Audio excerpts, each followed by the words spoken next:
Olá pessoal, tudo bem? Meu nome é Eduardo Paixão, sou professor de História e hoje no História com Paixão nós vamos falar sobre cidades e impérios da antiga Mesopotâmia. Vem com a gente!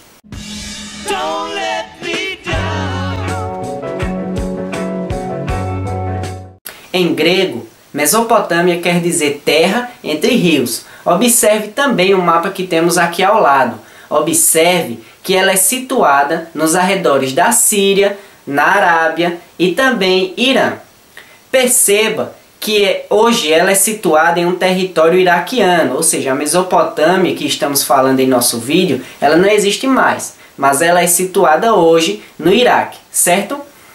O clima de lá é um clima bastante forte, ou seja, quando eu falo forte e extremo, eu quero dizer no sentido de que quando é época de calor, época de verão, é muito caloroso, ou seja, o verão de lá é bastante ardente. Entretanto, também quando é frio, o inverno é bastante forte, tá? É bastante rigoroso. Os rios Tigres e Eufrates, eles possibilitam e possibilitaram também, na antiga Mesopotâmia, ser bastante fértil o solo, ok? E aí se você lembra, ou se você pegar um livro do 6º ano, você também vai observar que tem uma região chamada região do crescente fértil, que eu vou colocar aqui a imagem ao lado. Então quando você começa estudando lá no 6º ano, se você lembra, você vai perceber que era bastante citada essa informação. Se você não lembra, basta pegar um livro do 6º ano de História, você vai ver falando sobre isso. Que existe a região do crescente fértil e justamente a Mesopotâmia estava inserida nessa região. Ou seja, era uma região em que o solo era bastante produtivo, ou seja, tudo que plantava ali iria dar bastante frutos, iria ser bastante fértil, tá bom? No que diz respeito à história política, nós temos os sumérios, nós temos os acádios, nós temos o primeiro império babilônico, o segundo império babilônico, nós temos o império assírio. Então a gente vai destacar alguns importantes povos que fizeram parte dessa antiga Mesopotâmia e que principalmente está sendo retratado no livro didático, tá bom? Então quando você pega lá o livro do 6º ano, também no ensino médio, no 1º ano, a gente dá uma recapitulada sobre esse conteúdo. Você vai perceber que retrata principalmente sobre os sumérios. Mas quem eram os sumérios? Os sumérios, eles estão situados entre 4.500 anos antes de Cristo aproximadamente, tá certo? Eles elaboraram, além de leis, um sistema de escrita chamado cuneiforme, que aqui eu vou colocar ao lado para vocês uma imagem representando, tá certo? Eles também desenvolveram o comércio e a agricultura, ou seja, dá para você fazer um paralelo entre o vídeo que eu expliquei do período paleolítico e o período neolítico, que foi quando desenvolveu-se a agricultura. Então veja que esse povo sumério, eles também estavam nesse período de transição entre o paleolítico e neolítico, certo? Segundo fontes, eles eram pessoas baixinhas e carecas, e eles também eram bastante barbudos. Eu vou tentar achar algumas imagens, é óbvio que não vai ter fotos, né? Até por conta do tempo, mas gravuras ou representações para que vocês possam ter uma noção melhor, tá bem? As cidades-estados mais famosas de lá dos sumérios é Ur, Uruk e Lagash. Dentre essas três, Ur foi a mais que se desenvolveu, tá bom? Entretanto, com o passar do tempo, quando Ur saiu de cena, Lagash também veio a se desenvolver mais. Ocorreram algumas invasões de tribos. Essas tribos, elas eram seminômades. E aí talvez você se pergunte, como assim, professor? Nômades eram aquelas tribos que não tinham uma moradia fixa. Como seria seminômades? Eram quase nômades e quase sedentários, tá bom? Eles nem tinham, de certeza, uma moradia fixa, mas também eles não viviam sempre se deslocando. Então eles eram seminômades. Essas tribos seminômades vindo da Síria, como exemplo os acádios, vieram também a invadir os sumérios. Ou seja, ali já ocorreu um grande conflito. E aí é onde vai surgir o povo acádio, é onde o povo acádio vai aparecer na história, se desenvolvendo e se formando mais ainda como um povo. No que diz respeito aos acádios, nós estamos situados mais ou menos entre 2000 anos antes de Cristo, ok? Eles fundaram cidades como Agade, como Sipa e mais tarde a famosa cidade que conhecemos bastante por ouvir falar, que é a cidade da Babilônia, certo? A Mesopotâmia, ela dividiu-se. Nós tínhamos ao norte o país de Acade, que pertencia aos acádios, e nós tínhamos ao sul o país de Sumer, que pertenciam aos sumérios, ok? Então aí a gente já começou uma divisão na Mesopotâmia. Os conflitos foram se desenvolvendo, principalmente entre os sumérios e os acadianos. E aí talvez vocês se perguntem, mas esses conflitos resultaram em quê, professor? Veja bem, no que diz respeito ao norte, que nós tínhamos o HD, que era a cidade pertencente aos acádios, ela se desenvolveu juntamente com a do sul, que era a cidade de Ur, pertencente aos sumérios. O que acontece? Essas cidades, além desses conflitos que estavam gerando entre o norte e o sul, fizeram com que voluntariamente ou involuntariamente se desenvolvesse, porque elas necessitavam se fortalecer, elas necessitavam de um crescimento demográfico, então elas necessitavam cada vez mais buscar uma ascensão. Então, voluntariamente ou não, eles conseguiram esse desenvolvimento.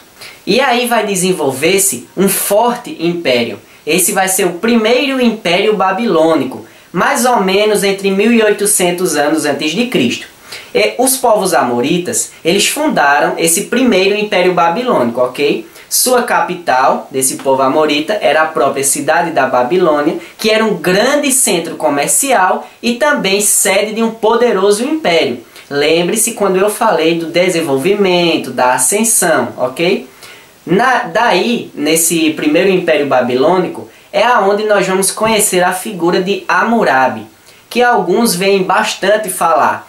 Ou seja, agora eu já estou em 1790 a.C., ok? Aproximadamente nesse período. É onde o rei Hammurabi ele vai desenvolver algumas situações que posteriormente vão ser usadas por outros povos. Por exemplo, Hammurabi, além do fundador do império, ele cercou toda a Babilônia com muralhas. Ou seja, ele buscou desenvolver e também se assegurar.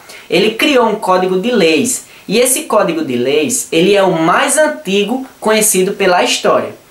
Um deles, presente nesse código de lei, uma das leis, era justamente a de olho por olho, dente por dente.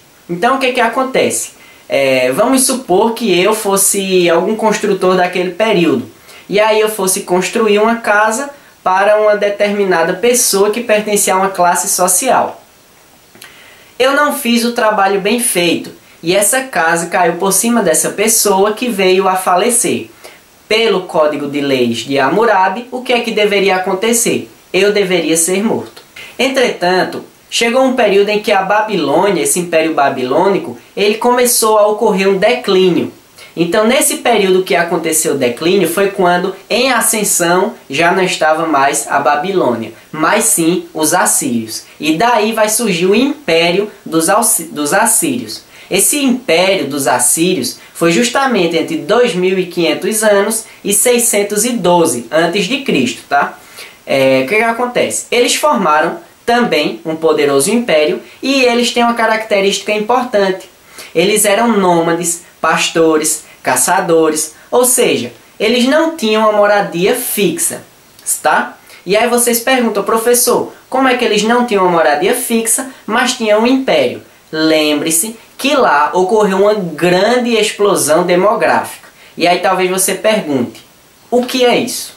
A explosão demográfica é justamente o nascimento de pessoas, ou seja, o surgimento de mais seres humanos. Então, coincidentemente ou não, esse Império Assírio fez com que cada vez mais o seu império se fortalecesse através do crescimento demográfico, ou seja, contribuiu tanto para a espécie humana quanto para o seu império.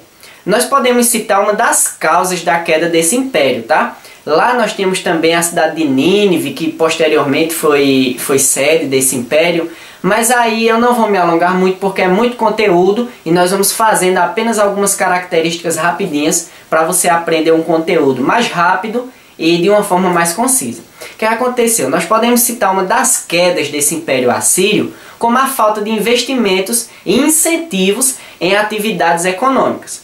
Como assim, professor? Eles não se dedicavam à agricultura? Exatamente. Eles não eram aquelas pessoas extremamente dedicadas ao comércio, à indústria, à própria atividade econômica, tá? Então, o que foi que aconteceu? Nesse período em que eles não investiram, eles tinham uma saída. Essa saída era o quê? Era o conflito. Eles eram bastante sanguinários, os assírios. Então, eles deixavam a atividade econômica de lado para se dedicar à guerra, aos conflitos. E isso fez com que possa ser conhecida como uma das causas da queda do Império Assírio. Com a queda do Império Assírio, nós temos a ascensão de um outro império, mas já conhecido. É justamente o Império Babilônico, ou seja, o Império Babilônico ele é conhecido pelo primeiro império, antes dos assírios, e depois dos assírios, o segundo Império Babilônico, que aí nós estamos entre 629 e 549 a.C., certo? A cidade de Nínive, que eu citei que era importante lá com os assírios, veio a cair, ou seja, ela entrou em declínio, e aí a Babilônia voltou ao seu poder. Um grande progresso econômico teve durante esse segundo Império Babilônico. Inclusive, podemos dizer que o avanço econômico e desenvolvedor foi mais no segundo Império Babilônico do que no primeiro. Ou seja, o forte investimento na economia, principalmente também na agricultura, fez com que eles pudessem desenvolver sua cidade, não só através do fortalecimento, certo? De proteção, mas também em embelezamento. Nós temos os famosos jardins suspensos da Babilônia.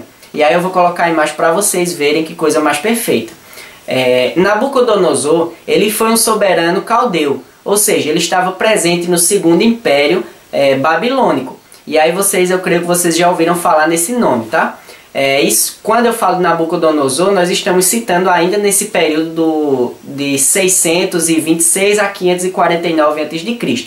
Posteriormente, ou seja, depois de Nabucodonosor, nós vamos ter também um persa, que é o famoso Ciro, o Grande. Depois nós vamos ter os gregos, depois vamos ter os romanos, depois vamos ter os próprios árabes, tá? Ou seja, não pense que na Mesopotâmia sempre predominou um império. Então foram vários impérios divididos entre as cidades-estados.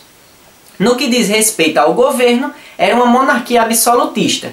E aí você me pergunta o que é isso? A monarquia absolutista é o poder unificado na mão de um sujeito. Quem seria esse sujeito? O rei. Ou seja, o rei manda e desmanda. O rei é quem deve dizer sim ou não. Então, tudo vai estar voltado ao rei. Entretanto, vai ter uma característica importante que é bom nós citarmos. No Egito, nós vamos ter esse papel na mão também de um faraó. Mas o faraó ele vai ser uma representatividade da divindade na terra. No que diz respeito à Mesopotâmia, ou seja, aos impérios da Mesopotâmia, não tinha essa representação divina. Mas eles acreditavam que o rei ele se diferenciava dos comuns, ou seja, daqueles mortais comuns. Então o rei ele era soberano, mas ele não era uma representação de uma divindade. E talvez, mais uma vez, você se pergunte, mas por quê? Já que o Egito não era tão distante. Simples. Eles, no que diz respeito à religião, eles eram politeístas. Ou seja, eles acreditavam em inúmeras divindades. Eles não tinham uma crença monoteísta, como é o caso do cristianismo, tá? Eles acreditavam em vários deuses.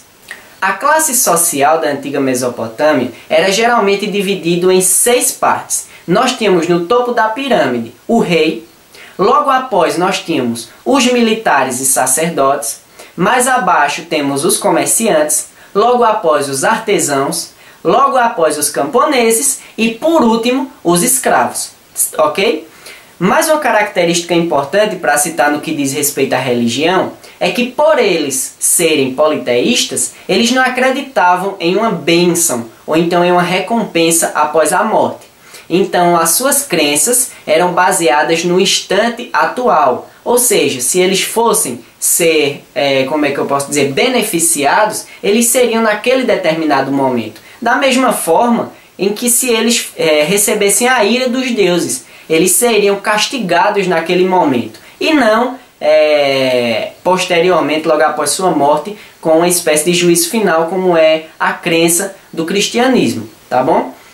No que diz respeito à economia, eles estavam voltados, os impérios da Mesopotâmia, à agricultura. Isso aí a gente não precisa ir muito além para entender, principalmente pela característica neolítica. Nós temos a indústria, e aí talvez você me pergunte como, professor, a indústria nesse período. A indústria nesse período, através dos artesãos, através das pessoas que trabalhavam com cerâmica, através justamente dessa classe social, ou dessas classes sociais.